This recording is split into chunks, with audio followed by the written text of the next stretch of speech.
எங்கள் கடாராங்காய் செடியில் ஒரு கொடி படருது தெரியுதுங்களா? அது நான் கோவக்காய் செடின்னு பார்த்தேன். ஆனால் கோவக்காய் இவ்வளோ பெருசாக வளருமான்னு எனக்கு தெரியல. வேறு மாதிரி இருக்குது. இது என்ன செடின்னு எனக்கு தெரியல. தெரிஞ்ச எனக்கு கமெண்ட் பண்ணுங்கள்.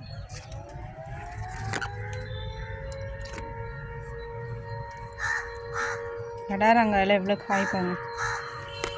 சின்ன தொட்டியில் தான் வச்சுருக்கோம் பாருங்கள். தொட்டி, அந்த தொட்டியில் காய் பாருங்கள், கொத்து கொத்தா.